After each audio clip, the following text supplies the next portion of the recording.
Dear Papa Dudut, itago niyo na lamang po ako sa pangalang LC. 47 years old, may nag-iisang anak at retired teacher mula sa isang public school. Masasabi ko na ang buhay may asawa at pagiging isang ina ang pinakamasayang bahagi ng buhay ko noon. Mabuting lalaki kasi ang ibinigay ng Diyos bilang kabiyak ng buhay ko na si Ed. Nakilala ko siya noon dahil sa isang kaibigan nang pumunta ako sa bahay nila para makifiesta. Kaagad na gumawa siya ng paraan para makipagkilala sa akin. At aaminin ko na kaagad din akong na-attract sa kanya noon. Inakala ko pa noon na yun ang huling beses na magkikita at magkakausap kami. Pero hindi ko inaasahan na gagawa siyang muli ng paraan para magkalapit kaming dalawa. Pinuntahan niya ako sa school kung saan ako nagtatrabaho. May dala siyang prutas at bulaklak na para sa akin. Nang sumunod na araw, sa bahay naman siya dumalaw na may dala ring pagkain. Hanggang sa nanligaw na nga siya at hindi siya nabigo na tuluyang makuha ang pag-ibig ko. Nang magpakasal kami at magsama sa isang bahay bilang mag-asawa, doon ko na-realize na hindi ako nagkamali ng lalaki na piniling mahalin. Dahil wala siyang ibang ginawa kung hindi ang iparamdam sa akin kung gaano ako kaswerte na siya ang napangasawa ko. Naging mapagmahal at responsable siyang asawa sa akin at tatay sa anak namin. Pero ang masayang pagsasama namin ay hindi pala talaga panghabang buhay. 3 taon pa lang ang anak naming si Dennis nang tuluyan akong iwan ni Ed nang namatay siya ng dahil sa cardiac arrest, Papa Dudut.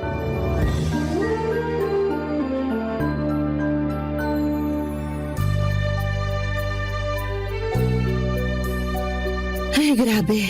Nakakapagod maglaba kapag ganitong oras. Buti na lang hindi pa ganong mataas ang araw sa likod ng bahay. Hindi rin masyado mainit habang naglalaba ako kanina. Ano kayang pwedeng maluto para sa tanghalian namin ni Dennis? Teka, ano naaamoy ko? Oh, Ma, tapos na po kayong maglaba? Oo. Dineretso ko na rin ng sampay para kapag umaraw mamaya matuyo na rin kaagad. Mukhang napagod po kayo. Sandali lang po at pupunasan ko yung pawis sa noo nyo. Eto po, malinis tong tuwalya na hawak ko. Pupunasan ko lang po ang noo nyo. Masyado po yata kayong madaming nilaban. Hindi naman masyadong marami yon kasi nakapaglaban na rin ako nung nakaraang araw lang. Sabi ko naman kasi sa inyo, bumili na tayo ng washing machine para hindi na kayo napapagod sa paglalaba. Washing machine? Sus, makakasira lang ng mga damit natin yun. Pwede naman po na kahit mga pambahay na lang ang i-washing machine nyo. Tapos yung iba, kahit i-handwash nyo na lang kung gusto nyo po.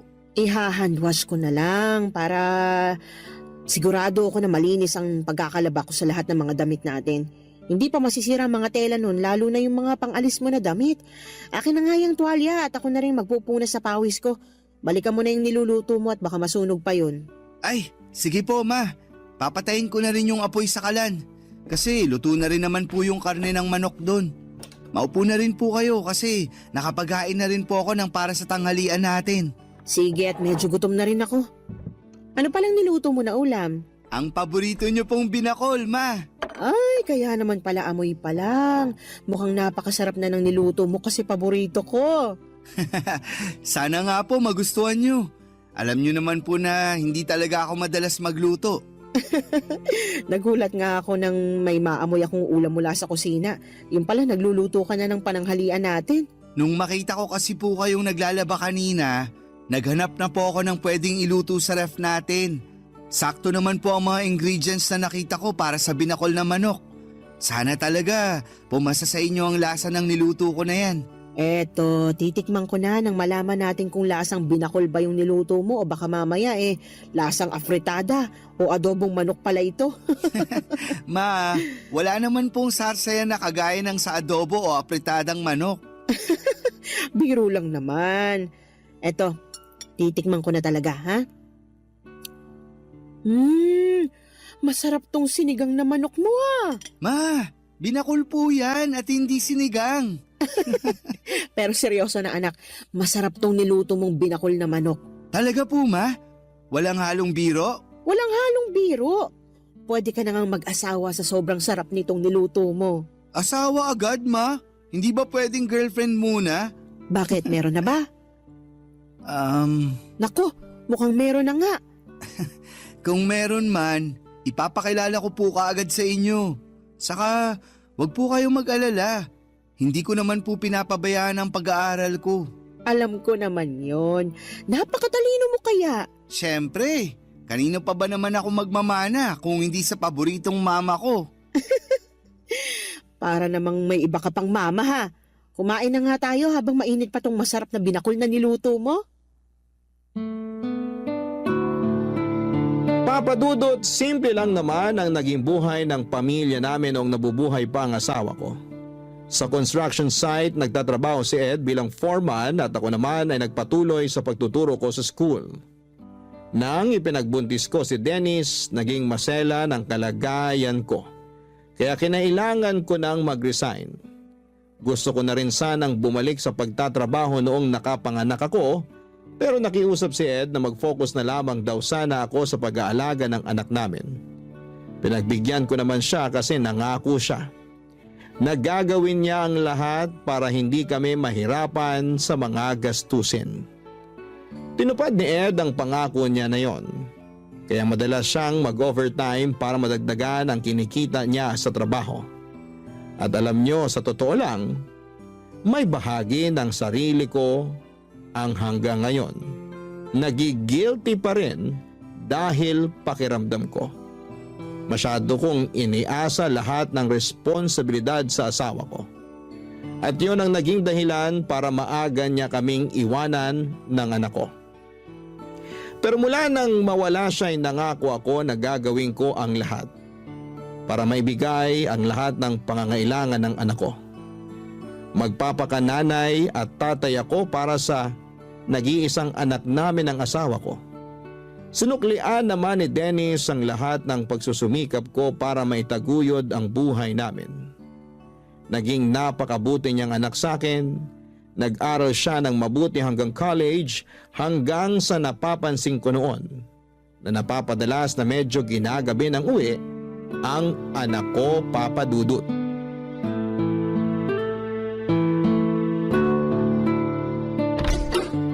Mukhang hindi pa nakakauwi si Dennis dito sa bahay ah. Mabuksan na nga ang ilaw dito sa sala at nang makaupo muna ako sa sofa.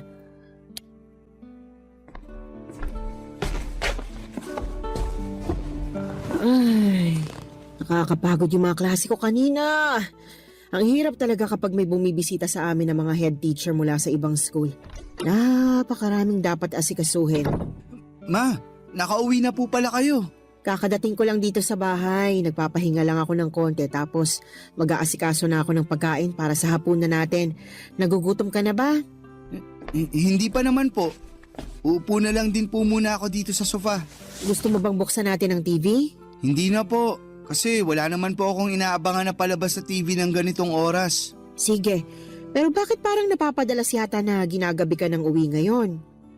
May inaasikaso lang po ako. Tungkol ba yan sa introduction ng research paper ninyo? Hindi po, Ma. Baka napapadalas na masyadong pagsama mo sa gimikan ng mga kaibigan mo ha? At napapabayaan mo ng pag-aaral mo.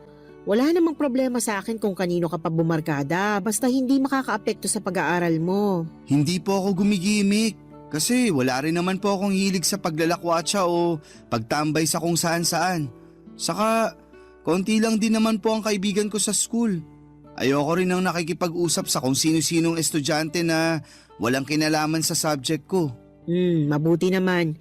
Pero bakit nga napapadalas na ginagabi ka ng uwi dito sa bahay? Ang totoo po, naghahanap po kasi ako ng trabaho. Trabaho? Para saan? Para sa OJT mo na ba yan sa susunod na taon? Hindi ba masyado pang maaga para asikasuhin mo ang OJT mo? Hindi po para sa OJT yung trabaho na hinahanap ko. Para saan nga? Nakukulangan ka na ba sa allowance na binibigay ko sa'yo? May gusto ka bang bilhin kaya nagdesisyon ka maghanap ng trabaho? Tumaas na bang tuition fee mo at hindi ka nang nagsasabi sa akin? Ma, hindi po sa ganun. Hindi naman po kulang yung ibinibigay nyo na allowance sa akin. Madalas nga po na sobra pa. Wala rin po akong gustong bilhin na kahit na ano. At hindi rin po nagtaas ang tuition fee namin. Ang totoo, naghahanap po ako ng trabaho kasi plano ko na pong huminto sa pag-aaral ko. Ano? Anong sabi mo, Dennis? Nagbibiro ka lang, di ba? Pinaprank mo lang ako kaya sinasabi mo yan ngayon. Hindi po ako nagbibiro. At mas lalong hindi ko po kayo pinaprank. Seryoso po ako sa sinabi ko na hihinto na ako sa pag-aaral. Pero bakit nga? Anong pumasok sa isip mo basta ka nalang gumawa ng ganyang klaseng desisyon? Ma, sana po maintindihan niyo ang desisyon ko na to kasi sa totoo lang, hindi rin po ito madali para sa akin. Mas lalong hindi madali para sa akin yung sinasabi mo. At hindi kita maiintindihan hanggat hindi mo pinapaliwanag na maayos kung bakit gusto mong huminto sa pag-aaral. Sorry po, Ma. Kailangan ko lang po talagang gawin to kasi buntis po yung girlfriend ko. May girlfriend ka? Opo. At magkakaanak na po kami kaya kailangan ko po siyang panagutan. Ito po ang dahilan kung bakit nagdesisyon ako na hindi na mag-e-enroll sa susunod na semester. Magtatrabaho na lang po ako para sa magiging anak namin. Papa Dudut, masasabi ko na maswerte ako sa dalawang lalaki na ibinigay sa akin ng Diyos. Responsable at mabait na asawa si Ed. Pati na rin sa malambing at matalino kong anak na si Dennis. Akala ko talaga noong mawala si Ed ay hindi ko nakakayanin na magpatuloy pa sa buhay. Mula kasi nang maging mag-asawa kami, lahat ng bagay sa buhay ko ay nakaplano ng kasama si Ed. At paano ko pa susundin ang mga plano na yon kung hindi ko na makakasama ang asawa ko? Iniisip ko na lamang na kailangan ko pa ring magpakatatag para sa anak ko. Dahil ako na lang ang pwedeng asahan ni Dennis, Papa Dudut. Mabuti na lamang at lumaki talagang mabait, malambing, masunurin at matalinong bata ang anak ko. Hindi niya ako binibigyan ng sakit ng ulo at bonus na lang talagang mahusay siya sa mga klase niya. Masasabi ko rin na marami siyang namana sa tatay niya. Kasama na doon ang hilig na bumuo ng mga malalaking pangarap para sa hinaharap. Pareho din sila ni Ed na pangarap na mabigyan ako ng malaki at maayos na bahay. Ang sabi ko naman, masaya na ako sa simpleng buhay na meron ako basta kasama ang anak ko. Ang hindi ko inaasahan noon, yung malaking pagbabago na mangyayari dahil sa pagpasok ng bagong tao sa buhay namin, Papa Dudut. Barangay Love Stories. Barangay Love Stories. Papa Dudut, sa totoo lang, gusto kong magalit nang sabihin sa akin ni Dennis na nakabuntis siya ng babaeng hindi ko pa nakikilala. Hindi ako nagagalit kasi masisira o magbabago lahat ng mga plano at pangarap ni Dennis para sa akin. Yung inis at sama ng loob na nararamdaman ko ay para sa anak ko. Kasi bukod sa mga pangarap niya para sa akin ay meron din siyang sariling pangarap na alam kong magugulo ng dahil sa mga nangyari. Ang kinakasama pa ng loob ko noon ay yung desisyon niya na huminto sa pag-aaral. 1.5 taon na lang kasi at makakagraduate na dapat siya sa college. Kaya lang ay hindi ko na siya napilit pa na ituloy ang pag-aaral niya. Kahit sinabi ko na handa akong tulungan siya sa lahat ng gastusin sa college at sa magiging anak niya. Ayaw niya raw kasi na ipasa sa akin ang responsibilidad dahil sa pagkakamaling nagawa niya. Sinabi ko naman sa kanya na hindi isang pagkakamali ang makabuntis ng babae. Sadyang naging mapusok lamang sila at hindi nakalimutan na maging responsable sa mga desisyon na ginagawa nila noon, Papa Dudut.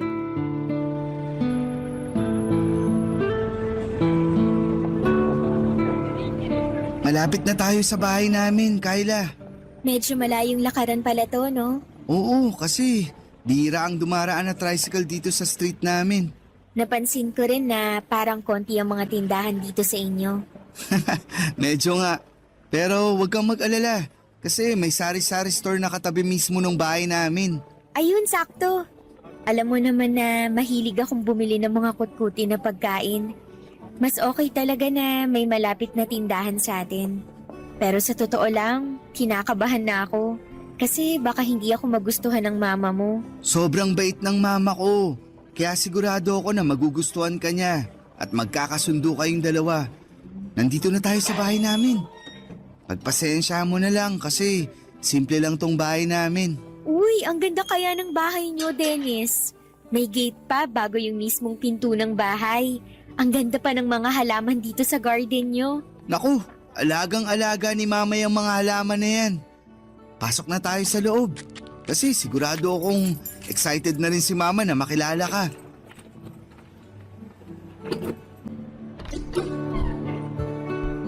Ma, nandito na po kami ni Kyla. Mabuti naman at dumating na kayo. Sakto kasi kalalabas ko lang ng juice at turon dito sa sala para sa merienda natin. Tamang-tama po pala talaga ang dating namin. Oo, mainit-init pa nga yung turon na niluto ko. Ay, ma, si Kyla nga po pala, girlfriend ko. Kyla, si mama. Magandang hapon po, ma'am. Anong ma'am? Mama ako ni Dennis at hindi ako teacher sa bahay na ito.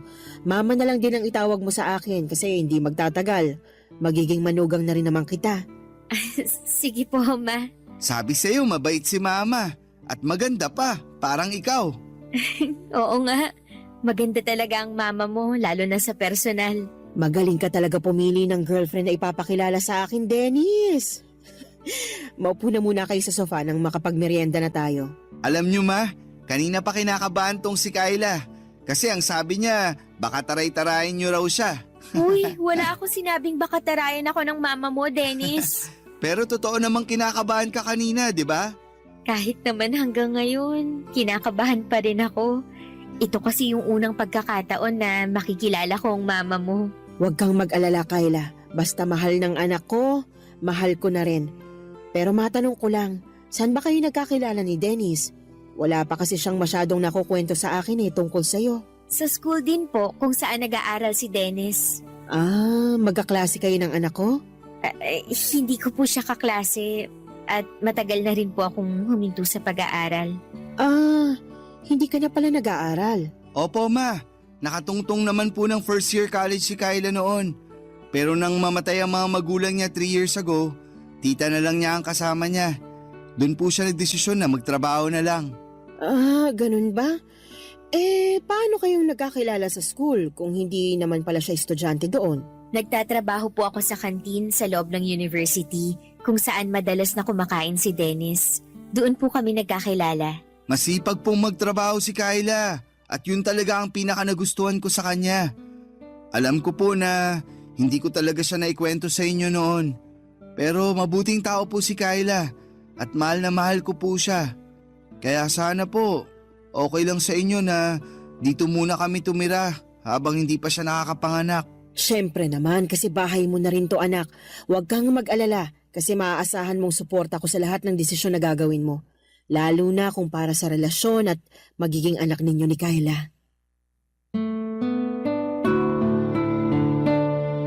Papa Dudut, wala talaga akong alam na kahit na ano tungkol kay Kyla. Ni hindi ko alam na may girlfriend na pala ang anak ko. Ang akala ko noon ay nakafocus siya sa pag-aaral niya, yun pala ay may ibang tao na siyang binibigyan ng atensyon, Papa Dudut. Pero noong araw na nakilala ko naman si Kyla, ang naisip ko kaagad ay makakasundo ko siya. Dahil mukha siyang mabait na babae. Nalaman ko rin noon na halos 3 taon na pala ang tanda niya kay Dennis. Medyo halata nga yun nang unang beses ko siyang makita sa personal. Naisip ko pa nga na baka may ibang anak na siya dahil medyo malaki rin talaga ang katawan niya. Kahit 2 buwan pa lamang siyang buntis. Pasimple ko yon at tinanong kay Dennis sa paraan na hindi ko siya mau-offend. At sinabi naman niya na wala pang ibang anak si Kyla at sadyang may kalakihan lang din ang katawan nito, Papa Dudut.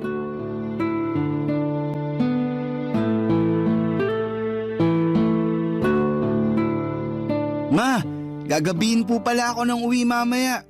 Huwag niyo na po akong hintayin ni Kyla na maghapunan. Ipagtatabi na lang kita ng ulam para mabilis kong mainit pag uwi mo dito sa bahay. Bakit pala gagabihin ka ng uwi?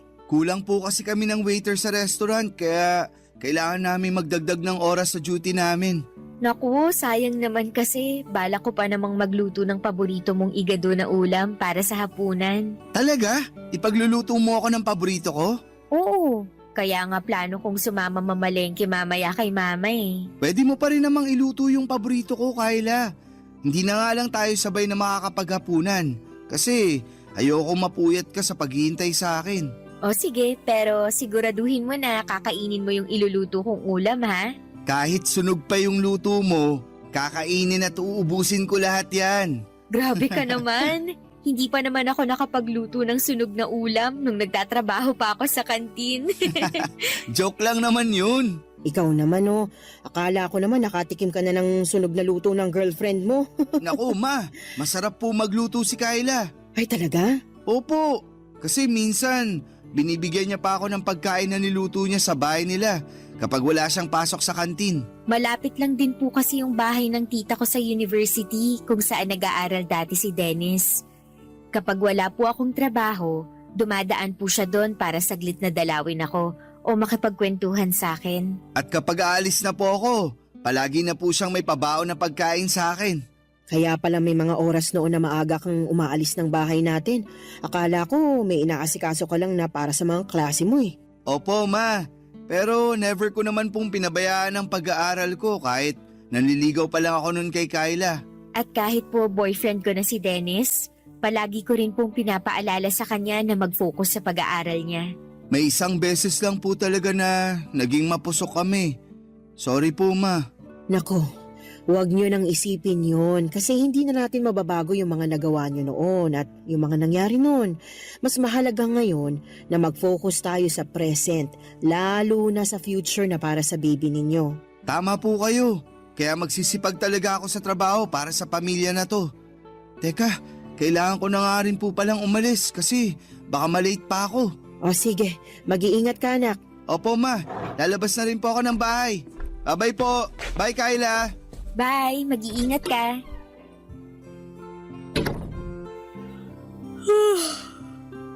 Ang dami ko po palang nakain na pandesal at pansit. Napansin ko nga rin yan.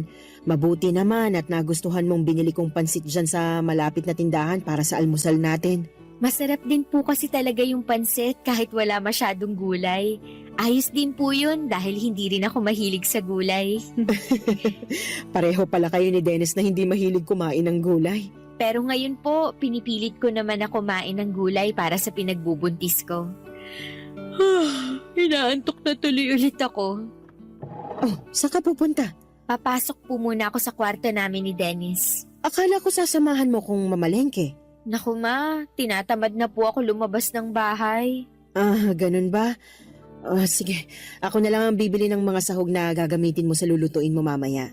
Kayo na lang din po siguro magluto mamaya. Hindi rin naman makakauwi ng maaga si Dennis. Sa ibang araw na lang po ako magluluto para sa kanya. Sige po, pasok po muna ako sa kwarto at nakakaramdam talaga ako ng antok. Kung maglalaba po pala kayo, pakisama na lang din po sana yung mga damit namin para hindi nakatambak sa kwarto. Magpapahinga po muna ako.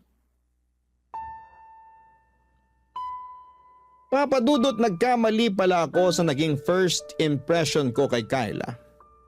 Noong unang mga araw kasi niya sa bahay, naging maayos talaga ang pakikitungo niya sa akin. Pati na ang pag-asikaso niya sa mga gawaing bahay.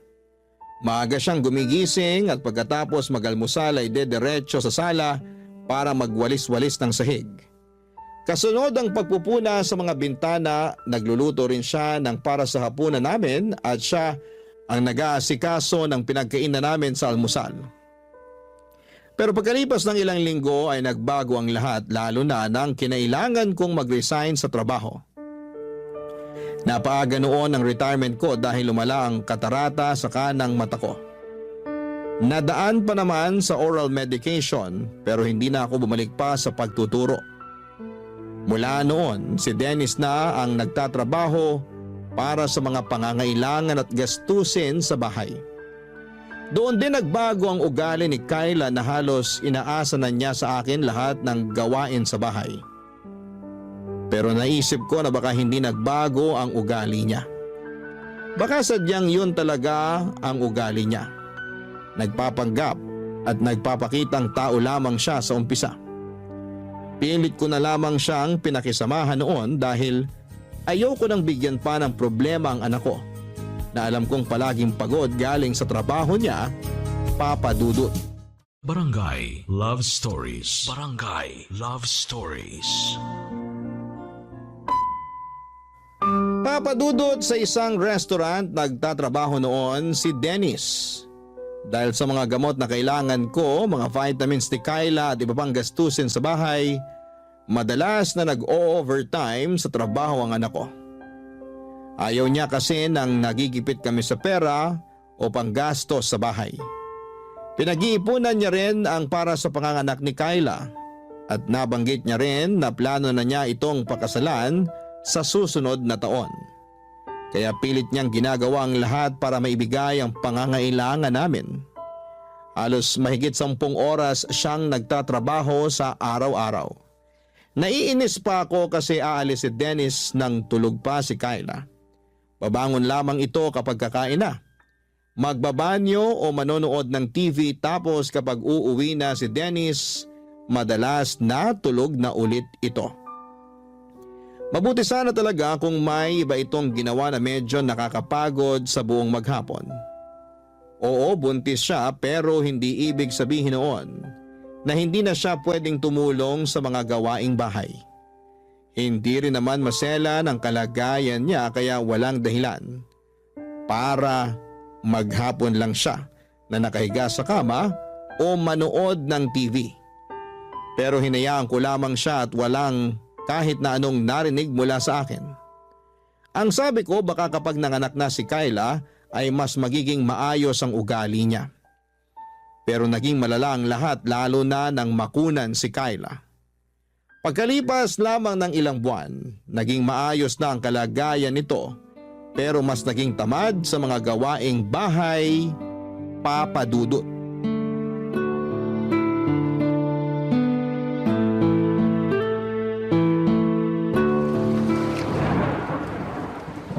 Naku, ang lakas ng ulan sa labas ng bintana kung kailan naman patapos na ako dito sa niluluto ko. Mababasa pa yung mga nilaban ko kahapon. Mapakuha ko na nga lang muna yun kay Kyla. Kyla! Kyla! Pakisilong mo na nga muna yung sinampay sa labas bago pa tuluyang mabasa ng ulan. Kyla! Naririnig mo ba ako? Ang sabi ko, pakisilong mo na yung mga sampay natin. Hindi ko na maiwan tong niluluto ko rito, Kyla. Sige po, Ma. Isisilong ko na po. Mabuti naman at lumabas na rin siya ng kwarto. Buong araw na lang siyang nakakulong doon at hindi man lang magwali sa sala. Lahat na lang ng kailangang asikasuhin dito sa bahay, ako nang gumagawa. Haluin ko na nga munang mabuti itong mga gulay. Ayan, mukhang ayos na itong niluluto ko rito. Mapatayin ang apoy sa kalan at silipin ko muna si Kyla kung nagtitiklop na ba siya ng mga sinilong na damit. Kyla, tinitiklop mo na ba yung mga sinilong mo mula sa labas? Ay, teka, nasaan ang babaeng yun? At talagang iniwanan lang dito sa sofa yung mga damit na kinuha niya mula sa sampayan? Ay, mga basa pa yung iba sa mga ito. Tapos sinama na niya sa mga to yung damit. Talaga namang magsisilong na lang ng mga damit, hindi pa inayos. Kailan mo ba aayusin ang mga Ma? kilos mo dito sa bahay na ito, Kyla? Bakit naman po hindi kayo kumakatok bago niyo binuksan yung pinto at pumasok dito sa kwarto namin? Bukas tong pinto ng kwarto niyo kaya hindi na ako kumatok. Eh bakit po kayo nandito? Mamaya pa naman po ako kakain ng tanghalian pagdating ni Dennis. Hindi kita pinuntahan dito para sabihing nakahain ang tanghalian mo sa lamesa. Hindi ba ang sabi ko sa'yo? Isilong mo yung mga sinampay sa labas dahil umuulan na. Opo, at sinunod ko po ang utos nyo na isilong ang mga sinampay. Nilagay ko na nga po lahat sa ibabaw ng sofa. Kaya ano pa po bang kinakainis nyo dyan? Ginawa ko naman po yung inuutos nyo sa akin. Ayun na nga eh. Ginawa mo nga ang inuutos ko pero hindi mo naman inayos. Ni hindi mo malang inihiwalay yung mga tuyong damit doon sa iba, doon lang sa mga nabasa na sa ulan. At sana, tiniklop mo na rin yung ibang tuyo doon nang hindi nakakalat sa may sofa. Ma, ang sabi nyo kanina, Isilong ko lang ang mga yon. Wala naman po kayong sinabi na pati pala pagtitiklop, kailangan ko pang gawin. Kailangan ko pa ba talagang sabihin yun? Syempre naman po. Hindi ba pwedeng magkusa ka na lang kasi alam mo naman kung anong dapat na gawin pagkatapos isilong ang mga damit? Hindi ko naman po damit ang lahat ng yon. Yung iba po doon, damit nyo at damit ni Dennis. Kaya bakit ako pa ang magtitiklop ng mga yon? Ako lang ang naglaba? Grabe. Pagtitiklopin mo ng Lakas lahat ang ng ulan yun? sa labas. Oh, ma, ano pong ginagawa niyo dito sa kwarto namin ni Kyla? Kinakausap ko lang itong girlfriend mo. Bakit po? Ay nako Dennis, di ba kanina ko pa sinabi sa'yo na masakit ang ulo ko? Oo, nabanggit mo nga bago ako umalis kanina para kumuha ng updated police clearance ko. Ayan kasi si Mama. Inutusan pa ako na lumabas para isilong ang mga damit kanina. Naulanan ako kaya lalong sumakit ang ulo ko. Tapos ngayon, inuutusan pa ako na tiklopin ang lahat ng mga damit na sinilong ko kanina. Ma, bakit naman po kay Kyla niyo pa pinapagawa yun? Pwede naman pong ako na lang ang magtupi ng mga damit mamaya. Hindi naman kasi talaga masakit ang ulo ng girlfriend mo. Ayaw niya lang talagang kumikilos dito sa loob ng bahay natin. Ma, kanina pa po sinabi sa akin ni Kyla na hindi talaga okay ang pakiramdam niya. Basta, ako na po ang magtutupi ng mga damit mamaya. Huwag niyo na pong ipagawa yun kay Kyla para makapagpahinga na lang din po siya. Nakapagluto na po ba kayo ng para sa tanghalian natin? Oo, maghahain na ako para sabay-sabay na tayo makakain ng tanghalian. Papadudot, 7 buwan na ang ipinagbubuntis ni Kyla nang makunan siya dahil naging mahina ang puso ng baby niya. Grabe ang pagdadalamhati ng anak ko noon at halos 1 linggo ko siyang hindi makausap ng maayos. Mabuti na lang at pagkalipas ng 2 linggo mula nang mailibing ang anak ni Kyla, nakita ko na muling nagkaroon ng direksyon ng buhay niya. Nang mga panahon na yon ay madalas ko siyang nakakausap tungkol sa mga naging pagsisisi niya sa nangyari sa buhay niya. Sinabi ko na may malaking dahilan kung bakit nawala ng maaga ang anak niya. Parang yun nangyari sa akin noong maaga rin akong nabiyuda. Isa sa mga dahilan yon para mas lalo kaming maging matatag at sinabi ni Dennis na magfo-focus na lamang daw siya sa amin ni Kyla. At sa plano niya na pakasalan nito sa susunod na taon, kung ano ang pagsusumikap na ginagawa ni Dennis sa buhay ay kabaliktaran naman ang ginagawa ni Kyla sa bahay namin. Lumala ang pagiging tamad niya sa bahay at may mga oras na kapag nakikisuyo ako na tulungan niya ako sa ibang gawain, kagaya ng pagwawalis sa sala o pagluluto, palagi niya akong sinisigawan at sinasabi niya na abala ako sa pagsa-cellphone niya. At nang minsang magkasagutan pa kami ni Dennis, nang dahil sa kanya ay gusto ko talagang magalit sa anak ko dahil mas kinampihan pa nito ang babae na yon kesa sa akin ang nanay niya. Pero pilit ko na lamang na pinalampas ang lahat noon at patuloy na tiniis ang ugali ni Kyla. Pero ang isang bagay na hindi ko talaga natansya noon ay nang makita ko si Kyla na nakikipagharutan sa isang lalaki sa may mismong harapan ng gate ng bahay namin. Tinawag ko siya noon pero hindi niya ako pinansin tapos ay tinarayan pa. Hindi ako nakatiis pa kaya naman nilapitan ko sila, pinalis ko yung lalaki at pilit na pinapasok si Kyla sa loob ng bahay papadudot. Bakit niyo naman po binastos yung bisita ko, Ma? Binastos? At siya pa talaga yung nabastos? Tama ba yung ginawa niyong paghaharutan sa harap mismo ng bahay ko? Ano pong paghaharutan ang sinasabi niyo? Pinsan ko lang po yung kausap ko kanina sa may gate. Pinsan! Ang sabi mo nung nakaraan, delivery rider yon na naghahatid lang ng mga ino-order mo na kung ano-ano sa online. Oo nga po. Pinsan ko po yung delivery rider na yon. Ano na naman po ba yung iniisip niyo na hindi maganda tungkol sa akin? Hindi ako mag-iisip ng ganito kung wala akong nakikita na masamang ginagawa mo. At kailan pa po naging masama yung pakikipag-usap sa pinsan ko? Huwag mo ang binibilog ang ulo ko. Hindi lang kayo nag-uusap ng lalaki na yon. Nakita ko na hinahawakan niya ang kamay mo at hinalikan ka pa niya sa pisngi mo. Ang laswa niyo naman pong mag-isip, Ma. Ang hirap po sa inyo. Lahat na lang ng ginagawa ko dito sa bahay na to, mali sa paningin niyo. Eh, kailan ka ba gumawa ng tama? Ultimo pag-aasikaso ng mga kailangan gawin dito sa bahay, hindi mo naman ginagawa ng tama. Magpapalaba ka na nga lang ng mga damit mo, hindi mo pa ilagay sa tamang lalagyan.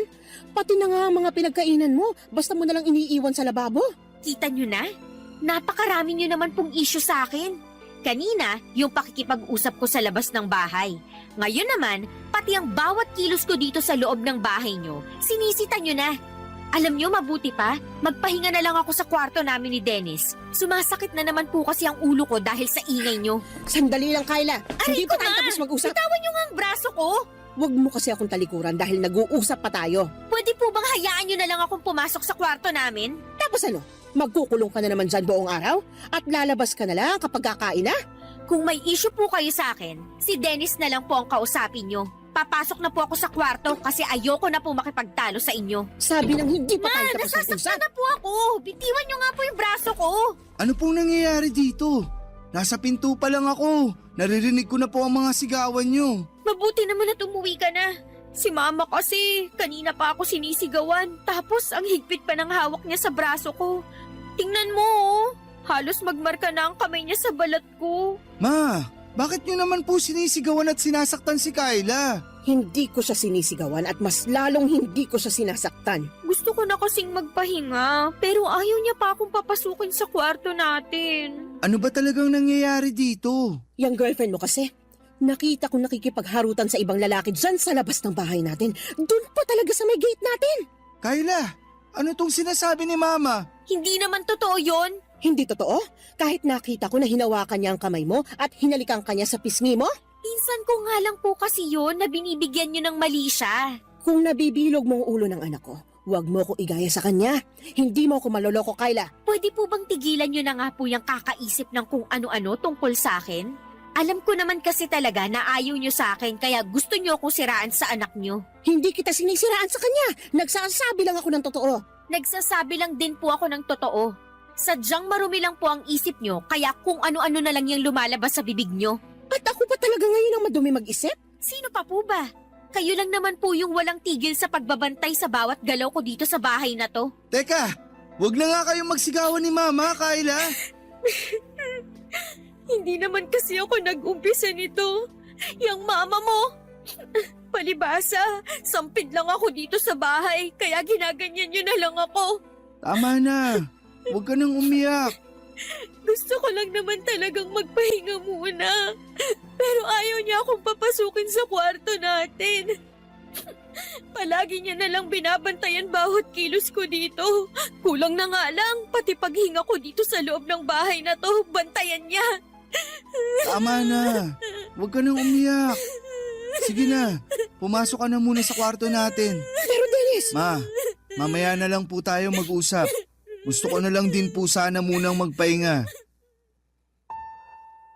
Papadudot, matagal ko nang napapansin ang mga kakaibang kinikilos noon ni Kyla na pinagsasawalang bahala ko lang madalas. Kapag nakalis na si Dennis ng bahay, papunta sa trabaho niya, maririnig ko na si Kyla sa loob ng kwarto nila na halos bumubulong na parang may kausap. Minsan nang nasilip ko siya sa loob ng kwarto nila. Nakita ko na may hawak siyang cellphone at nakangiti habang parang kinikilig sa kausap niya. Napapadalas din yung lalaki na kausap niya noon na pumunta sa may gate ng bahay namin. Nung unang nakita ko siya na kausap ni Kyla sa may gate ay nag-usisa ako at sinabi niya na nagdi-deliver lamang daw ito ng item na in-order niya online. Hanggang sa halos araw-araw na silang nagkakausap noon. May mga araw din noon na umalis siya sa bahay kapag nasa trabaho na si Dennis. At ang paalam niya ay pupunta siya sa isang kaibigan. Uuwi siya bago makauwi si Dennis sa bahay. Pero minsan papadudod. Naunang umuwi si Dennis sa kanya at nagtaka ang anak ko kung bakit wala si Kyla sa bahay. Hindi raw ito nagpaalam o nag-text sa kanya na aalis ng bahay. Ang sabi lang ni Kyla nang makauwi siya ay may dinalaw lamang itong kamag-anak kaya ginabi ng uwi. Pero iba na ang pakiramdam ko noon dahil nakita ko na noong magkausap sila ni Dennis. Hindi makatingin ng diretso sa kanya si Kyla. Hanggang sa nakita ko ang paghaharutan ni Kyla sa may gate at paghaligpan ng lalaki sa pisngi nito. Hindi ako pwedeng magkamali sa nakita ko at alam ko na hindi yon kamag-anak ni Kyla. Pero alam nyo yung mas masakit. Yung mas kinampihan at pinaniwalaan siya ng anak ko kesa sa akin.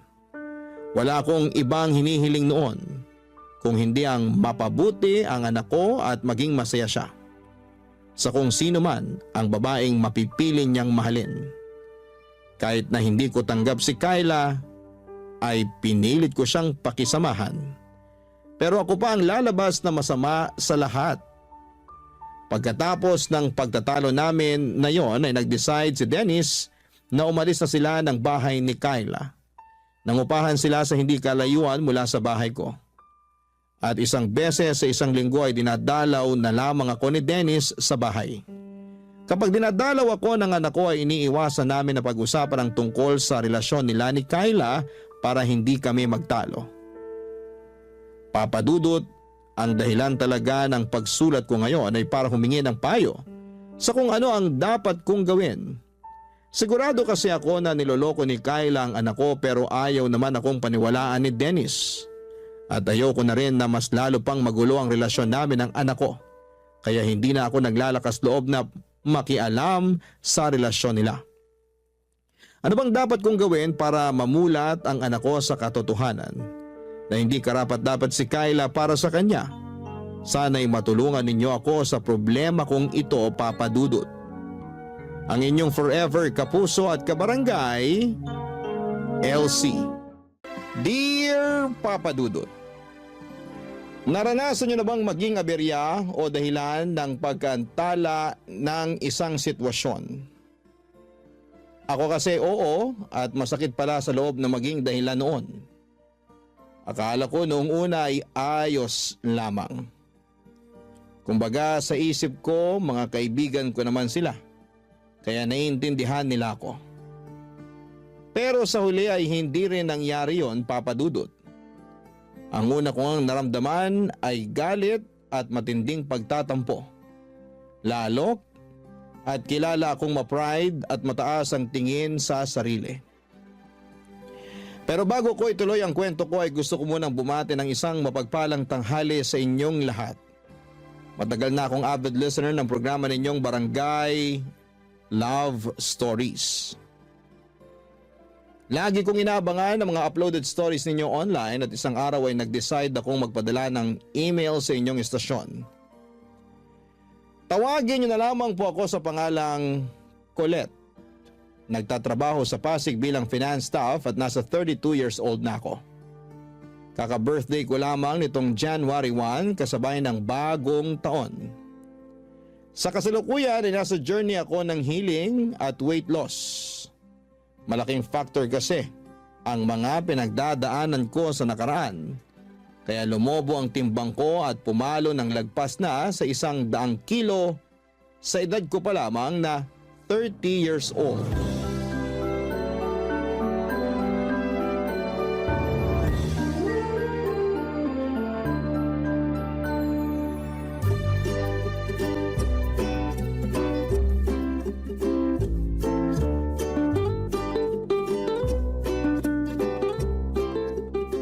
Grabe, ang dami namang masarap dito. Lalaki ba yan? Sira! Bakit naman ako maghahanap ng lalaki may boyfriend na akong tao? Meron nga, pero sira ulo naman. Hayaan mo na. Ako nga hindi na masyadong ini-stress ang sarili ko sa kanya eh. Hindi ko lang mapigilan.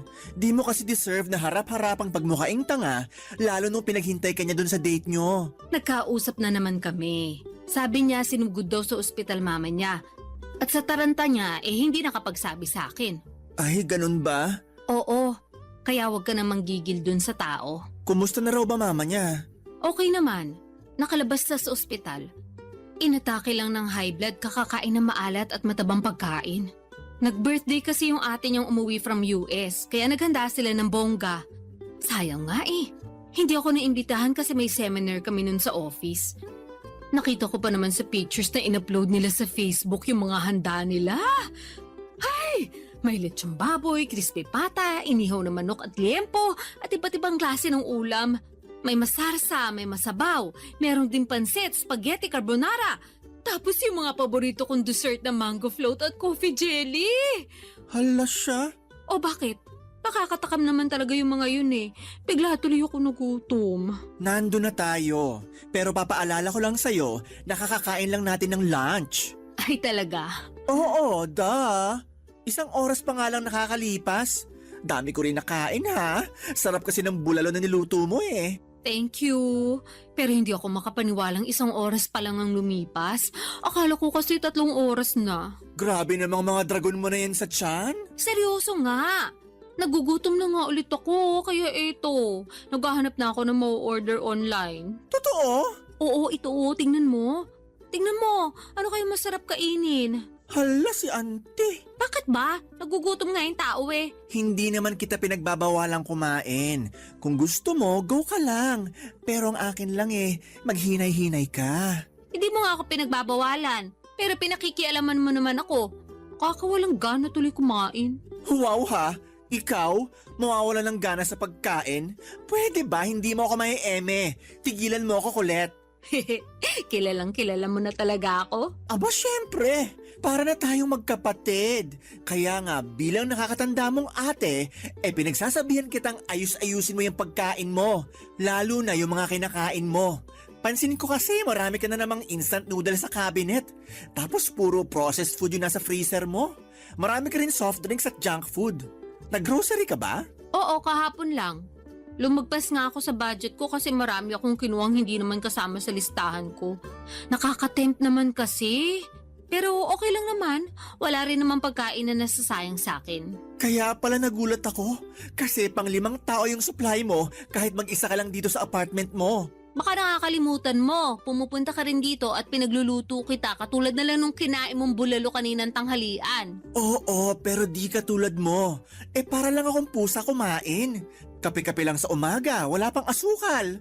Tapos half rice lang sa tanghali at dasal na lang sa gabi. Ang boring naman ang buhay mo. Hindi kaya boring yun, no? Ikaw lang nagsasabi niyan. Basta, for me, boring yon. Kung ako siguro nasa sitwasyon mo, baka nategi na ako. Ay, ang OA naman. Tegi talaga agad. Oo. Sa bilis ko magutom, hindi ko kaya magdasal na lang sa gabi. Eme lang naman yung dasal. Pero alam mo namang di na ako nagdi-dinner, di ba? Oo. Tamang water na lang ako. Kasi bakit pa ako kakain? Gabi na rin naman. Hindi na ako magugutom noon dahil tulog na ako. Buti ka pa hindi nagugutom. Ako kasi kahit tulog, mas nananaig yung kalam ng sikmura kahit kumain naman ako ng pagkarami-rami bago matulog. So, no choice. Babangon talaga ako para mag-midnight snack. Grabe naman yung kahit kumain ng pagkarami-rami. Buti hindi ka binabangungot. Hindi naman ako naniniwala dun.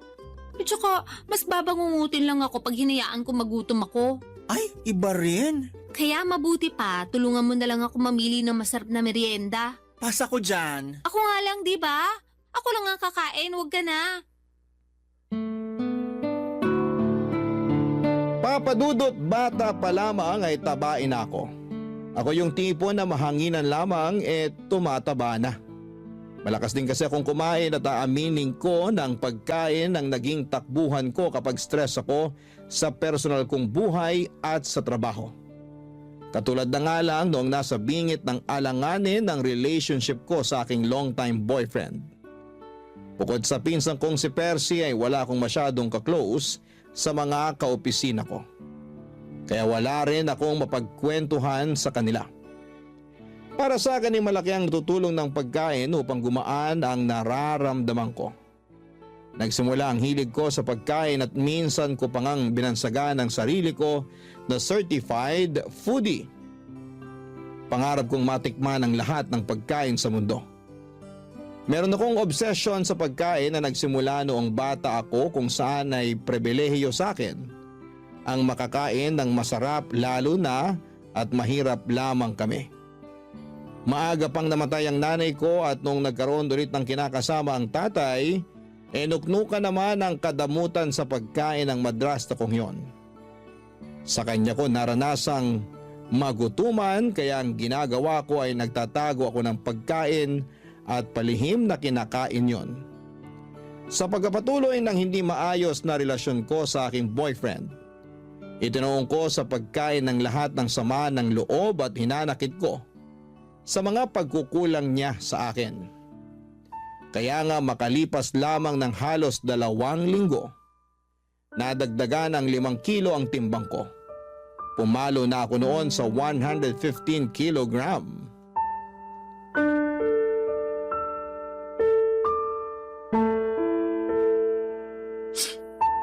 Grabe siya sa akin. Hindi ko akalain na pagsasalitaan niya ako na masasakit. Alam naman niya mataba ako eh. Lalo niya pang pinamukha yun sa akin. Napakasira ulo talaga niyang ex mo. Mabuti naman natauhan ka na't hiniwalayan mo na. Hindi naman ako yung nakipaghiwalay eh. Siya. Ay, wow ha! Oo, kasi tinapat niya na ako. Hindi na raw niya ako mahal. Hindi na raw niya nakikita ang sarili niya na pagkakasalan ako. Kaya yun, nakipag-iwalay na siya sa akin. Ang hindi ko lang maintindihan, bakit kailangan ka pa niyang pagsalitaan ng masakit? Ano ulit yung sinabi niya? Na mataba ka? Oo, baboy daw ako. Tapos nalilitan pa siya sa baboy. Kinumpara pa niya ako sa balyena. Ala, tala. Hindi naman totoo yun eh. Anong hindi totoo? Ikita mo naman tong katabaan ko, di ba? Sabi niya para raw akong balyena na may paa at paggala-gala sa lupa. Ang kapal naman talaga ng mukha ng lalaking yan, no? Kung makapagsalita, akala mo kung sinong perpektong nilalang ng Diyos. Fit lang siya, ha? Matangkad na rin, sige. Pero mukha naman siyang dugong. Grabe ka naman dun sa tao. Anong grabe doon? Totoo naman. Lapad din ang nguso niya, tapos laki rin ang mata.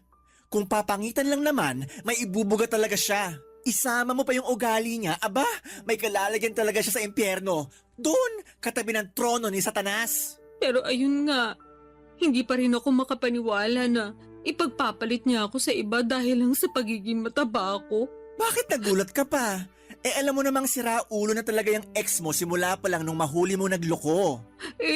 Akala ko kasi magbabago pa siya nung humingi ng tawad sa akin eh. May pasabi-sabi pa na ako raw talaga yung mahal niya. At hindi niya kaya mabuhay na wala ako. Natukso lang daw siya, bla bla bla bla. Lokohin niya, lelang niya. Hindi raw mabubuhay na wala ka. Oh, bakit hanggang ngayon buhay pa siya? Hayaan mo na. Kung ikaw kaya mong hayaan, pues ako hindi.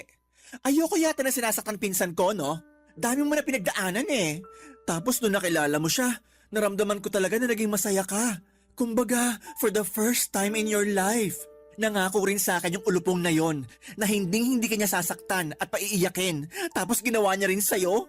Pag nakita ko talaga yung ex-boyfriend mo, makakatikim siya sa akin na mag-asawang sampal. May kabit pa. Thank you. Pero kung ako sa'yo, hindi ko na hayaang madungisan niya yung mga kamay ko. Hindi niya deserve ng atensyon mo. Kaya siguro iniisip niya na okay lang sa kanya yung ginawa niya sa'yo kasi di mo kayang patulan. Hindi naman ganyan pagkakakilala ko sa'yo ha. Palaban ka eh. Oo, pero napagod na lang ako. Naghabol na ako sa kanya nung nakipaghiwalay siya sa akin. Nagmakaawa ako pero pinamukha niya lang sa akin kung gaano ako kapangit at kung walang kwentang tao dahil sa pagiging mataba ko. So, tama na yun. Once is enough, ika nga. Once is enough din, masampal ko lang siya. Kapal na pagmumukha. Alam mo, ibang klase na rin mga tao ngayon, no? Anong ibig mong sabihin? Yun bang sila na nga yung nagloko, sila pa yung may ganang mga insulto ng tao. Hindi na lang lumisa ng mapayapa, papunta sa kabilang buhay. Dami pa sinasabi. Mema naman. Anong mema? Mema sabi, ganon. Kainis eh. Sa bagay, totoo rin naman. Pero, totoo rin naman na mataba ako. Na-stress nga ako lalo kasi nadagdagan pa ng 5 kilo yung timbang ko. Yun lang, pero di naman totoo na wala ka ng kwenta dahil lang sa timbang mo. Sa bagay. Kaya nga mema lang yung ex mo. Ay, sipahin ko talaga yan eh. Ay nako, hindi ko talaga mapigilan magalit. Nakakairita. Tama na. Sige ka, baka sa sobrang galit mo dyan atakihin ka na lang bigla sa puso. Grabe ka naman sa atakihin sa puso. Kasi kita ko na yung mga ugat mo sa mata oh. Ako'y natatakot para sa'yo. OA ka rin talaga eh. Mabuti pa, o-order na lang ako ng makakain natin. Ha? Gutom ka na naman? Oo, nakakapagod palang umiyak tapos sa maling tao pa. Kaya ayun, ginutom ako. Dahil dyan, kakain ako.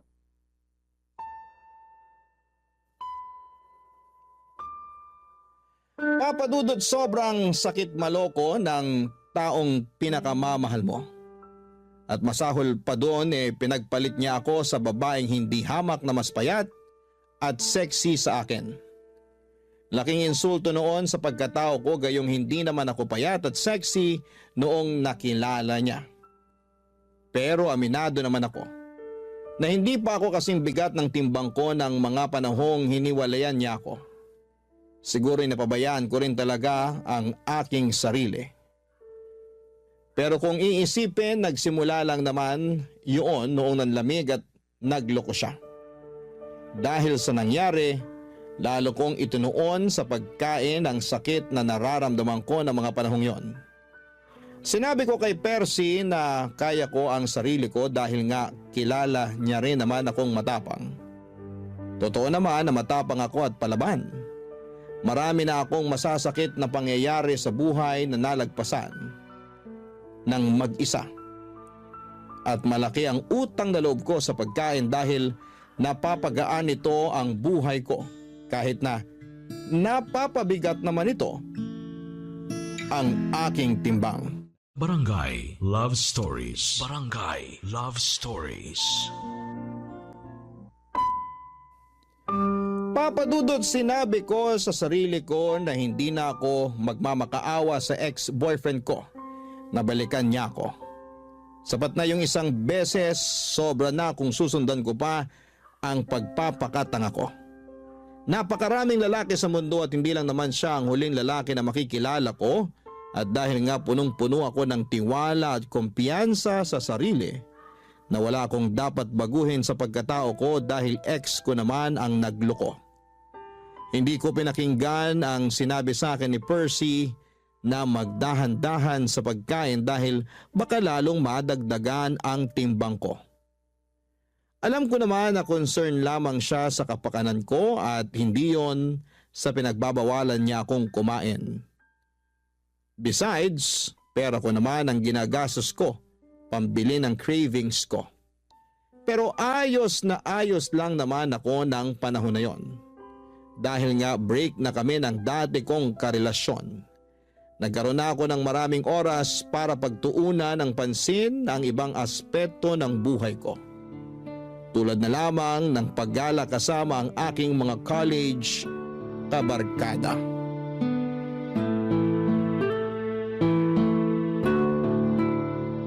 Oh, eto, pasalubong ko sa'yo. Wow, keychain! Thank you! Matadagdagan na naman ang koleksyon ko. Ref magnet nga sana kaya lang wala naman dun sa hinintuan namin. Tapos hindi na ako nakapamili ng design kasi hindi na ako bumaba sa sasakyan. Nagpabili na lang ako sa isa naming kaibigan. Hayaan mo, sa susunod, ref magnet na ang ibibigay ko sa'yo. Okay na yon. Thank you ulit. Welcome! So, ano pa? Anong ano pa? Pasalubong ko? May dala ko dong pagkain, kainin mo. Ayoko, busog pa ako. Tsaka di naman yun yung tinatanong ko eh. Ano nga uli yun? Nakalimutan ko na kasi. Di ba nagpapakwento ko sa'yo bago mo inabot sa akin tong pasalubong mong keychain? Ay oo, kaya lang, nasa na nga ba tayo sa pinag-uusapan natin? Ay nako, nasa 30 ka pa lang pero ulyanin ka na. Sabihin mo na lang kaya, kaysa inaano mo pa ako. Inaano ka dyan? Wala akong ginagawa sa'yo no? Ay, bahala ka na nga dyan. Eme lang, ikaw naman, di ka na mabiro? Kilala mo ko, hindi talaga ako mabibiro. Kaya sabihin mo na lang sa akin kung ano yung tinanong mo bago ko ibigay sa iyo yung keychain. Oo na, kamahalan. Pero ayun nga, tinatanong ko kung ano pang ginawa niyo ng mga barkada niyo dun sa resort. Sabi mo lang kasi maganda. Tapos nag-swimming kayo. Yun lang? Eh di ba beach resort yun? Tas alam ko maraming bar dun. Di kayo lumabas? Ha, oo. Tama ka naman na beach resort yon at maraming bar. Pero sila lang yung lumabas, hindi ako sumama. Ay bakit? Hindi naman ako umiinom eh. Ngek, di mo naman kailangan uminom ng hard drinks. Meron naman mga ladies drinks doon. Kung ayaw mo pa rin, sana nag-juice ka na lang for the sake of party-party. Pagod ako nun, kaya nagpaiwan na lang ako sa tinuluyan namin. At saan ka naman napagod? Saan pa ba? E di sa biyahe. Tsaka after ng dinner na yun, nakapag-swimming na kami nung hapon hanggang gabi nung nagkayayaan sila. Kaya nga dapat mas lalo mong sinulit yung stay nyo doon. Di ka ba nakikinig? Pagod na nga ako. Ayoko na maglakad. Feeling ko hindi ko na kayang humakbang that time. Ay, ang OA talaga? O hindi OA yun na. Sinasabi ko sa iyo pagod ako. Oo na. OA, kaya natulog ka na lang pag alis nila. Actually, pag alis nila, nagpunta ako sa malapit na restaurant para kumain. Grabe, ang sarap pala ng pagkain nila doon. Medyo pricey nga lang pero sulit na sulit. 10 out of 10, babalikan! Wow! Wala nang energy para sumama sa mga kaibigan, pero may energy pumunta sa malapit na restaurant at kumain. Ano namang masama doon? Kumain lang naman ako. Naubos ko rin kaya yung order ko. Wala akong sinayang na pagkain, no? Hindi ka naman talaga marunong magsayang ng pagkain. Ay oo naman. Marami kayang nagugutom ngayon at yung magutuman ang pinaka-iyokong pakiramdam sa mundo. Alam ko naman yon, kaya sige, move on na tayo. Hindi ako makakapag-move on sa sarap ng mga in-order kong pagkain. Parang ang naiwan pa sa dila ko until now. Nalalasahan ko pa. Baka naman di ka lang nag-toothbrush ha? Napakabaliw mo talaga. Eme lang. Oh, ano pa? Anong ano pa? Kinabukasan, ano pang ginawa nyo? Wala naman. Swimming lang ulit pero sa beach na kami nun. Wow, nakakamiss din mag-beach. Sakto lang. Kasi nilamig na ako agad kaya umahon na ako. Tapos nag-sunbathing ako since tirik naman yung araw. Then may dumaan na naglalako ng ice cream na avocado flavor. Ayun, napabili tuloy ako. Wow, ibang klase. Nilamig, tapos nag-ice cream. Oo, alam mo namang paborito ko yung avocado, di ba? So, hindi ko matanggihan. Nakaapat na apa nga ako. Uy, buti hindi sumamachan mo. Hindi naman. Bakit? Grabe naman yung apat. Tiba-tiba si Manong sa'yo for sure. Hayaan mo na. Basta ako nag-enjoy sa ice cream ko. Parang wala ka namang ibang ginawa doon kundi kumain. Actually, tama ka. Kumain lang ako ng kumain. Ang susarap kasi ng mga pagkain doon. Tsaka naisip ko, hindi naman kami lagi nandun Kaya dapat sulitin ko na. Papa Dudut, masaya talaga ako na makasama sa out of town at beach trip namin ng mga college friends ko. Matagal na rin kasi nila akong niyayaya kaya lang ay nasa circle namin yung guy na palaging pinagseselosan ng ex-boyfriend ko noon. Nakwento ko kasi sa kanya na naging crush ako noong kaibigan kong yon pero hindi ko naman ito tipo. Binasted ko pa nga noong nagtapat saktong graduation namin. At matagal na yon, bago pa kami nagkakilala ng ex ko. Pero patuloy pa rin niyang pinagseselosan yon hanggang sa pinag-awayan na namin ang pagsama ko sa mga gala ng barkada ko. Hindi nagtagal ay nagka-jowa rin naman ang kaibigan namin yon at nauna pa ngang kinasal sa amin. Pero patuloy pa rin siyang pinagseselosan ng boyfriend ko kaya ako na mismo ang umiwas sa mga yaya ng barkada ko. Nagtampo pa nga sila sa akin pero pinaliwanag ko naman ang panig ko, Papa Dudut. Sa huli nauunawaan naman nila at narespeto ang kahilingan ko. At dahil nga wala naman akong kaklose sa mga kaopisina ko ay hindi rin ako nakakagala o nakakalabas. Masasabi ko na malaking bagay sa healing journey ko ang mga travel namin. Pangarap ko rin kasing makarating sa iba't ibang panig ng Pilipinas, lalo na at kumikita na ako ng pera at wala pa naman akong sariling pamilya. Kaso aminado ako, na sa tuwing gumagala kami mabilis akong mapagod at hapuin. Kahit nga ilang minutong paglalakad hinihingal na ako. Kaya mas gusto ko na lamang na magstay sa hotel at kumain. Bagay na sa tingin ko ay unti-unting kinainisan sa akin ang mga barkada ko. Kaya nga kinuwento ko yon kay Percy at ang solusyon niya ay simulan ko na raw ang Oplan Balik Alindog program. Bilang unang hakbang ay nag-enroll ako sa gym kung saan ay matagal na siyang miyembro, Papa Dudut.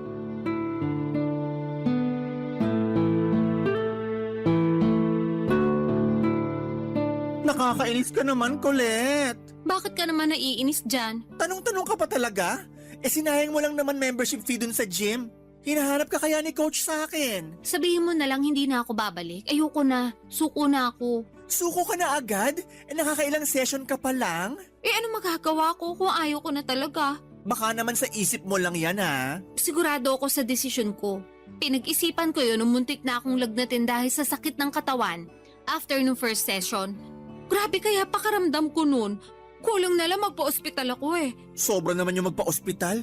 Sa pagkakatanda ko, nag-treadmill ka lang naman nung unang araw mo. Correction, isama mo na yung pag-akyat baba natin dun sa hagdan papunta sa gym. Kung bakit kasi hindi uso elevator dun? Nasa third floor din kaya yung inakyat baba natin. May elevator naman, pero under maintenance. Tsaka ayaw mo nun. Naka-warm up ka na nung umakyat ka sa hagdan. Magandang cardio rin yun para maramdaman mo namang may puso ka. May puso ako, no? Ramdam na ramdam ko sa tuwing kinikilig akong tikman yung bagong pagkain sa menu. Yan, dyan ka magaling sa pagkain. Ano namang masama doon? May batas ba na nagbabawal akong kumain? Walang batas at hindi masama. Bakit kasi ganyan ang tono mo? Para mo na rin sinabing wala akong karapatang kumain. Hindi naman ganyan punto ko. Ang akin lang, nagpatulong ka sa akin para makapagbawas ng timbang, di ba? Kesyo dami mo nang nararamdaman sa katawan mo at gusto mo namang makasabay sa trip ng mga kaibigan mo. So ako naman, sige, tinulungan kita. Pero bago yon, tinanong muna kita kung talagang desidido ka na magbawas ng timbang. Sabi mo, oo. Kaya nga nag-enroll tayo sa gym, di ba? Oh, makalipas lang ng ilang session, ayaw mo na? Ano na lang gagawin mo sa buhay mo para mabawasan timbang mo? Hindi ko alam. Parang ayoko na nga mabawasan ng timbang kasi okay naman ako. Anong okay? Paano ka naging okay? Medyo hassle nga lang pag nagko-commute, pero wala namang karapatang mang-discriminate yung mga driver porke mataba ako. Irereklamo ko talaga sila, sige. O sige, ando na tayo. Pero paano na lang yung overall health mo? Yung katawan mo, hindi lang sa labas kundi sa loob. Sabi mo, mabilis kang hingalin, di ba? Oo, kaya nga sinabi ko sa sarili ko na iiwasan ko na lang yung mga bagay na hihingalin lang ako. Hindi ganun yun. Ano bang pinagsasasabi mo dyan? Hindi mo iiwasan. Dapat solusyonan mo. Ganun yun. Yang hingal mo, resulta yan ng hindi mo pag-e-exercise at sobrang pagkain. Dinamay mo na naman yung mga pagkain ko. Wala naman sa'yong ginagawa yung mga pagkain. Tsaka mas hinihingal nga ako sa pag-e-exercise. Kulang na nga lang lumaylag dila ako nung nagte-treadmill ako. Tapos yung machine na parang umaakit ka sa hagdan. Stair climber? Oo, yun nga. Grabe, tagapawis ko dun ah. Ewan ko ba, umakit na nga ako ng hagdan na hanggang third floor tapos pagkaganunin pa ako ni coach. Ano yun? Naglolokohan na lang ba kami? Hiyang-hiya naman sa'yo si coach. Palitan mo na kaya siya, no? Pag pinalitan ko siya, sigurado magsasara ang gym kasi papalitan ko ng restaurant business. Mas marami kita ko doon for sure. Alam mo, ewan ko sa'yo. Kinain ka na ng sistema. Hindi sistema ang kumain sa akin. Tsaka nagsasabi lang naman ako ng totoo. Hindi naman ako masaya sa pagpunta ng gym na yan eh. Sakit ang katawan ng inabot ko. Alam mo kung saan ako masaya? Oo, parang alam ko na kung saan. Sa pagkain? Tama! Ay, pag kumakain ako, parang nakalutang sa alapaapa mga paa ko. Lalo na syempre kapag masarap yung kinakain ko. Tsaka mas nai-enjoy ko yun. Mas nagiging masaya ako. Delusional ka lang. Akala ko ba walang masama sa pagkain? Wala nga. Pero yung pagiging matakaw mo sa pagkain, yun ang masama. Sobra ka naman. Hindi ako magsasorry. Duwag. Mabuti pa, order na lang ako ng merienda. Ay nako. Bagay talaga sa yung pangalan mong Colette. Masyado kang makulit. Sa totoo lang, Papa Dudut, mabibilang sa daliri ko sa kamay kung ilang beses lamang akong pumunta sa gym na pina-enrollan sa akin ni Percy. 1, 2 o 3 lang yata, tapos ay ayoko na. Totoo naman na sayang yung pera na binayad ko sa membership fee, pero hindi na lamang ako nang hinayang doon dahil ayoko na. Suko na ako. Unang session pa lamang namin ay sobrang sakit na ng katawan ko. Halos hindi na ako makakilos na para bang akala ko ay mamamatay na ako ng mga panahong yon. Pero dahil sinabi ng pinsan ko na normal lang naman daw yon, nagpatuloy pa ako ng ilang session pa. Kaya lang ay hindi ko talaga kaya, Papa Dudut. Ako pa naman yung klase ng tao na hindi nagtitiis kapag nasasaktan na. Well, siguro ay nagawa kong tiisin yung pagiging unfaithful sa akin ng damukol kong ex-boyfriend. Pero pinangako ko sa aking sarili na yun na ang huling bagay na titiisin ko. Kaya kahit naiinis sa akin si Percy dahil sa hindi ko pagiging desidido na magpapayat ay wala na akong pakialam pa. Dahil doon ay natuon ulit ang atensyon ko sa labis na pagkain upang mabawasan ang aking stress. Barangay Love Stories. Barangay Love Stories. Papa Dudut, mabilis na lumipas ang 3 buwan mula sa dati kong timbang na 115 kilo ay pumalo na ako sa 150 kilograms. Sobrang taba ko na at ang bigat-bigat na ng katawan ko. Dagdag pa yung palagiang pagsama ng aking pakiramdam. May mga araw na ayoko nang bumangon sa higaan para pumasok sa trabaho dahil nakakapagod mag-asikaso. Bukod doon ay nahihirapan din ako mag-commute dahil sa timbang ko. Kita ko na rin sa salamin na lumulobo talaga ako ng husto.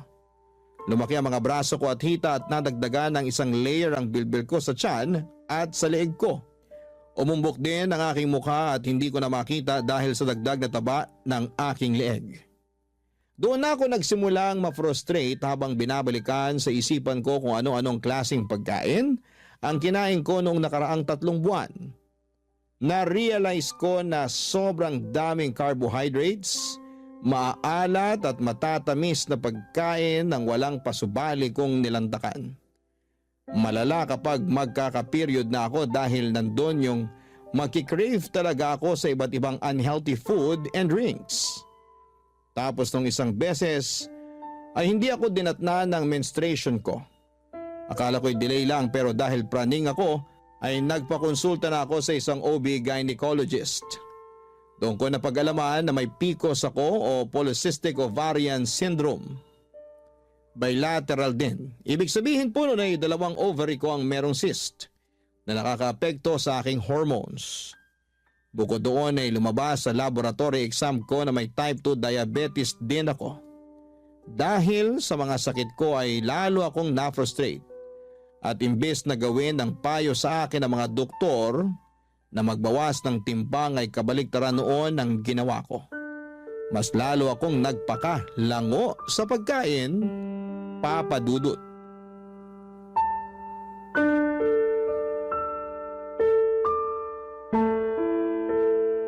Bakit ang daming balat ng chichirya at bote ng mga soft drinks sa sahig mo? Pati dun sa kusina, meron ka pang iniinit na ewan ko kung ano sa microwave.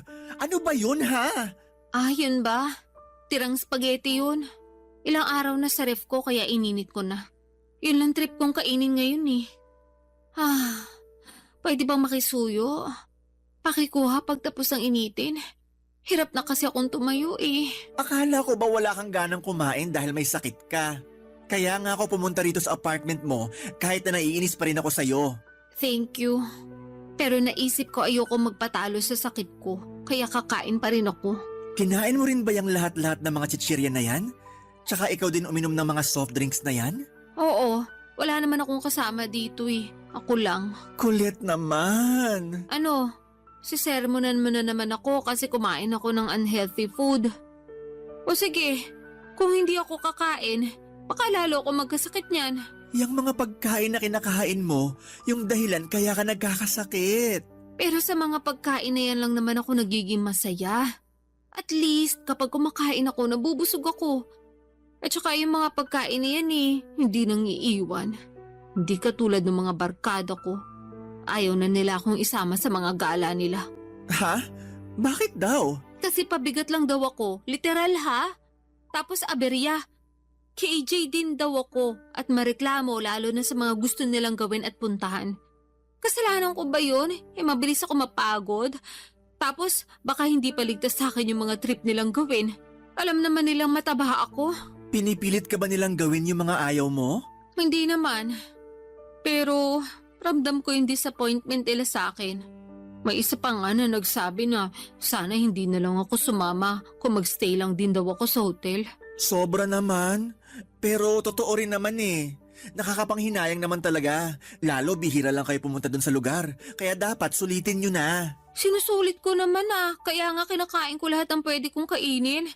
Kaya lang hindi nila yun maintindihan. Palibhasa, hindi sila ang nasa posisyon ko. Alam mo, gusto kitang kampihan kasi pinsan kita. Pero may point din naman yung mga barkada mo. Siguro nga mas mabuti pa na hindi ka na nila isama. Kesa naman ganun palagi yung tingin nila sa'yo. Yun bang pabigat tsaka aberya? Kasi masakit din naman sa part mo yun. Pero yun nga, di ko rin sila masisisi. Hindi mo ba talaga nakikita na dapat may baguhin ka rin sa sarili mo? Di na muna para sa iba. Kahit sa sarili mo na lang.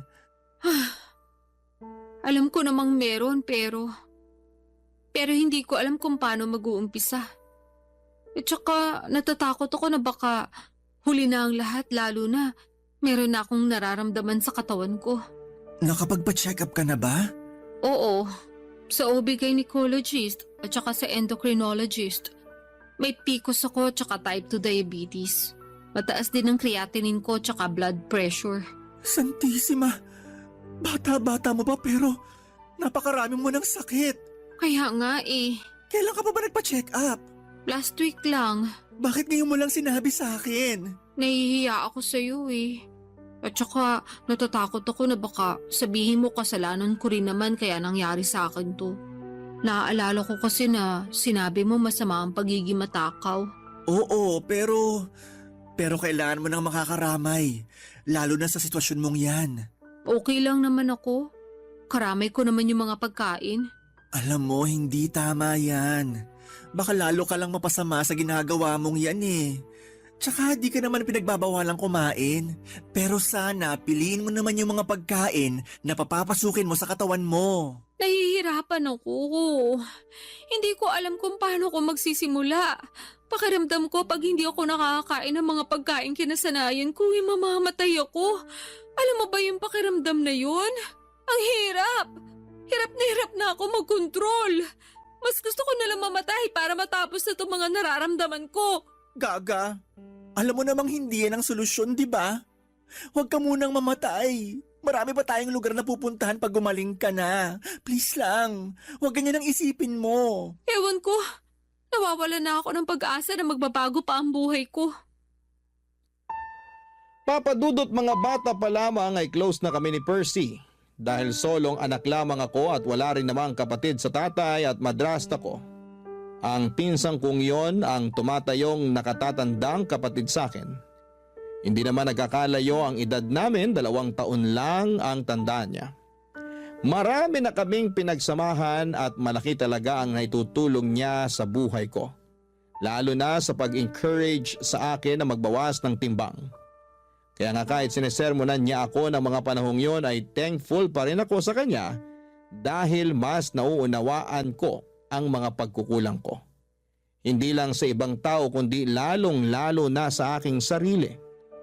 Matapos ang pag-uusap namin yon ni Percy ay nagbalik tanaw ako sa aking nakaraan. Bumalik ako sa mga panahong nagsimula akong magkaroon ng unhealthy relationship sa pagkain.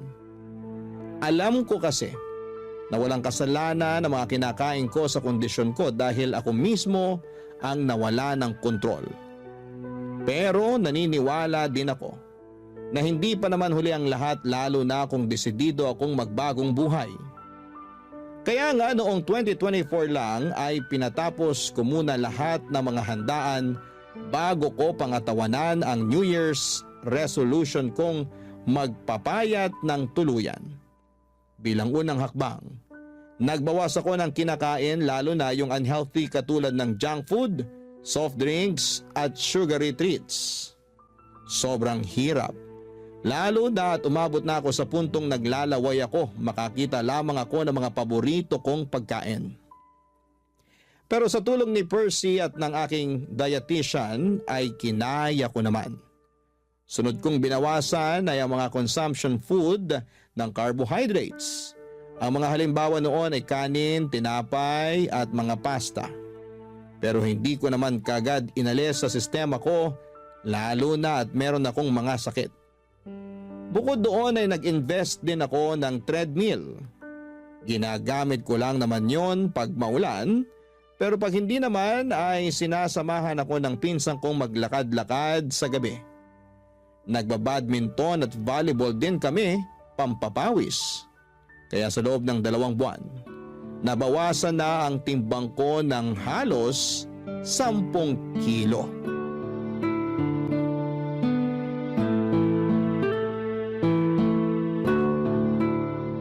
Ang intense nung double match natin dun sa 2 foreigner. Oo nga, parang professional.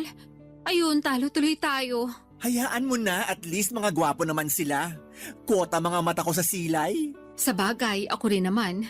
Gusto ko yung kumukorte talaga yung mga abs sa damit kasi pawis na pawis. Ay, sinabi mo pa. Pero speaking of pawis, grabe pawis ko dun sa laro natin Tagaktak! Ako nga hingal na hingal eh. Kulang na lang lumaylay dila ako sa court para pa akong hahapuin ng wala sa oras. Pero wala naman akong hika Mabuti naman. Kinabahan ako sa'yo eh. Nahalata ko nga sa reaksyon ng mukha mo. Kaya sinabi ko, Santissima, maawa naman sa'yo. Dami mo nang nararamdaman. Huwag na sana dumagdag pa yan. hindi naman siguro. At saka alam mo ba pakiramdam ko, unti-unti nang gumagaling ang katawan ko. Talaga? Oo, di ba nabawasan na ako ng timbang? 10 kilo rin yon. Kaya nga alam ko na mataba pa rin ako, pero malaking bagay na rin sa akin yung 10 kilong yun, no? Oo naman. Hindi mo yun ma-achieve kung hindi mo piniling tulungan ang sarili mo. Baka nga imbis na makapagbawas ka ng ganun madagdagan pa ng 10 kilo yung timbang mo kung nagpatuloy ka lang sa pagkain. Kaya nga nangihinaya lang ako kasi ngayon ko lang na-realize ang importansya ng pangangalaga sa kalusugan sa pamamagitan ng pagkain ng tama. Nahihiya ako sa sarili ko dahil hinayaan kong tumaba ako ng ganito. Nawalan ako ng kontrol sa pagkain kasi akala ko yun lang yung kakampi ko sa lahat ng mga problema ko sa buhay. Ay, sa totoo lang, nahihirapan pa rin akong disiplinahin ang sarili ko. May mga araw na okay lang, magaan, na itatawid yung araw, pero meron na mabigat talaga. Paanong mabigat? Yung bang hindi ko mapigilang umiyak kasi nabitin ako sa pagkain na kinain ko. Na gusto ko pang kumain ng marami, pero alam kong hindi naman pwede. Nararamdaman ko yun lalo kapag magkakaroon na ako. Alam mo na, hirap maging babae. Nakaka-relate ako dyan. O bakit? May matres ka rin? Charot lang. Pero gusto ko lang din sabihin na proud ako sa'yo. Talaga? Kahit na mabagal yung progress ko? Hindi naman mabagal progress mo. Alalahanin mong nasa 2 buwan ka pa lang. Tsaka, oo, proud ako sa'yo. Kasi sinubukan mo mag-diet para sa kapakanan mo. Hindi lang para sumeksi ka, kundi para gumaling ka na rin. Naniniwala ako, pagkain din na makakatulong sa'yo para bumuti pakiramdam mo. Pero syempre, yung tamang pagkain ang tinutukoy ko Tapos samahan mo pa ng exercise at inumin yung mga gamot na reseta sa'yo. Palung-palo ka na. Totoo rin naman. Nang pinagpapawisan kasi ako at nakapagbawas ng timbang gumaan talaga ang pakiramdam ko as in. Pakiramdam ko nga ibang tao na ako. Gumanda rin yung skin ko at saka mahimbing na rin yung tulog ko. Umayos din yung tingin ko sa buhay. Kung dati madalas ako mawala ng pag-asa, ngayon alam kong may magandang bukas na naghihintay sa akin pag nagpatuloy at nagtiyaga ako sa ginagawa ko. Ganyan nga. Kaya proud talaga ako sa iyo Alam ko na hindi madali pero kinakaya mo. Grabe, bilib na bilib ako sa iyo. Pinagmamalaki kita. Thank you. Pero kung tutuusin, hindi ko naman to magagawa kundi dahil sa'yo. Ikaw yung nandyan para tumulong sa akin kahit na maraming beses ako naging pasaway. Siyempre, parang kapatid na turing ko sa iyo. Mahal kita kahit na nung una pasaway ka. Pero mas mahal kita ngayon dahil minamahal mo na ang sarili mo. Salamat ulit. Walang anuman. O basta nandito lang ako para sumuporta sa'yo. Sasamahan kita sa paggaling mo. Kalmahan mo lang din kasi yung pagtaba nga inaabot ng ilang taon, pagpayat pa kaya. Yan din kasi yung pangunahing rason ng karamihan kaya sila nadadapa sa pagbabawas ng timbang. Yun bang minamadali nilang resulta? Wala namang buto na pag tinanim mo ngayon, tutubo na bukas. Sipag, tiyaga, disiplina at consistency ang kailangan para ma-achieve mo yung mabuti at magandang resulta para sa sarili mo. Papadudot, malayo pa pero malayo na rin naman ako. Sa kasalukuyan ay nasa 95 kilograms na lamang ako. Patuloy ang mga bagay na ginagawa ko para mabawasan ang timbang ko. Pero hindi lang ako doon nakafocus dahil ang pangunahing dahilan ko talaga ay gumaling ako. Maraming mabubuting bagay ang dulot ng pagbaba ng timbang sa akin. Mas naging aktibo na rin po ako sa iba't ibang bagay at sports. Hindi na rin ako madalas hapuin at higit sa lahat ay natutuhan kong kumain ng tama at masustansya na naaayon sa kailangan ng aking katawan. Hindi ko pa na-achieve ang goal weight ko pero hindi ako susuko lalo na ngayon na mas mahal ko na ang aking sarili. Sabi nga nila kapag maayos ang tingin mo sa iyong sarili ay naapektuhan noon hindi lang ang iyong pananaw, kundi maging ang relasyon mo sa mga bagay at tao na nasa paligid mo. Bilang nasa paglalakbay pa ako ng paggaling at pagbabawas ng timbang, sinama ko na rin po sa bucket list ko ang makapag-counseling upang ipakonsulta ang mga karanasan ko na naging dahilan para maging obsessed ako sa pagkain. Yun din kasi ang sabi ng dietitian ko. Sadyang ako lang yung hindi pa handa ng mga panahong yon. Maraming salamat po, Papa Dudut, sakaling mapili po ninyong i-area ang sulat ko sa programang Barangay Love Stories. Malaking bagay na makapagbigay ako ng inspirasyon sa ating mga kabarangay. Susulat ako ulit para mag-update sa latest kong timbang at kung sakali na makahanap na rin po ako ng panibagong pag-ibig. God bless po sa inyong istasyon and more power pa. Ang inyong forever kapuso at kabarangay, Colette.